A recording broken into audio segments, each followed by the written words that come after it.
অনেক স্বপ্ন নিয়ে আসছিলাম ইউটিউবে, স্বপ্নটা আর পূরণ হলো না। এর চাইতে তুই ভিডিও বানানোই বন্ধ করে দে, দরকার নাই এমন ভিডিওর। দেখি বন্ধুরে তাড়াতাড়ি ফোন দিই। কই রে বন্ধু, তুই কই? দেখি আগে নাম্বারটা বের করি। কই গেল? এই সময় আবার কে ফোন দিল? হ্যালো বন্ধু। হ্যাঁ বন্ধু বল। বন্ধু তুই একটু তাড়াতাড়ি চল আয় লেকের পারে, একটু জরুরি কথা আছে তোর সাথে। আমি লেকের আশেপাশে আছি, তুই এই কর্নারের সাইড দিকে চলে আয়। হ্যাঁ বল, কি হয়েছে? এত জরুরি ভাবে ডাকলি কেন? বন্ধু কি আর বলবো তোরে, দুঃখের কথা। আর কিছুই ভালো লাগে না, এই ভিডিও আর বানাতে ইচ্ছা করে না রে বন্ধু। এত কষ্ট করে ভিডিও বানাই, কোনো ভাইরাল হয় না, কিছু হয় না। আর ভিডিওই বানাতে ইচ্ছা করতেছে না আমার।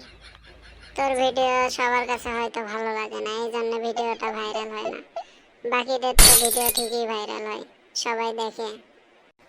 বন্ধু বাকিদের ভিডিও ভাইরাল হওয়ার কারণ আছে, আমি তো আর বাকিদের মতো স্মার্ট ভিক্ষা করতে পারি না রে বন্ধু, এই জন্য আমার ভিডিওটা ভাইরাল হয় না। স্মার্ট ভিক্ষা? কে আবার ভিডিও করতে আসে ভিক্ষা করে? বুঝলাম না, একটু বুঝিয়ে বলতো। বন্ধু ইউটিউবে কিছু ভিডিও ভাবি স্টুডিওর স্ক্রিনশট দিয়ে লিখে রাখে যে অনেক স্বপ্ন নিয়ে আসছিলাম ইউটিউবে, স্বপ্নটা আর পূরণ হলো না। সবাই একটু বেশি বেশি লাইক কমেন্ট করলে আমার স্বপ্নটা পূরণ হয়। তো এটাকে কি বলে বল? সবার কাছে চাইয়া চাইয়া ভিক্ষা নাই এরা। আমরা তো এমন করতে পারি না, দিন রাত পরিশ্রম করে লেখালেখি করে তারপরে যে গল্প লিখি, এরপর আমরা ভিডিও ক্রিয়েট করি, তারপরেও আমাদের লাইক কমেন্ট শেয়ার আসে না। আমরা তো ওদের মতো ভিক্ষা করতে পারি না, বুঝিস নি? সবই বুঝলাম, এখন কি করতে চাচ্ছিস তুই? আমিও ভাবতেছি যে এগুলো লেখালেখি এত কষ্ট না করে, এত কষ্ট করে ভিডিও না বানায় এদের মতো স্মার্ট ভিক্ষা করব।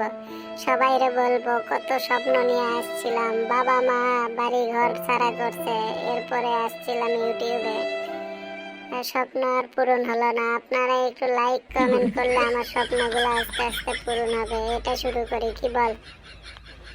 এর চাইতে তুই ভিডিও বানানোই বন্ধ করে দে, দরকার নাই এমন ভিডিওর।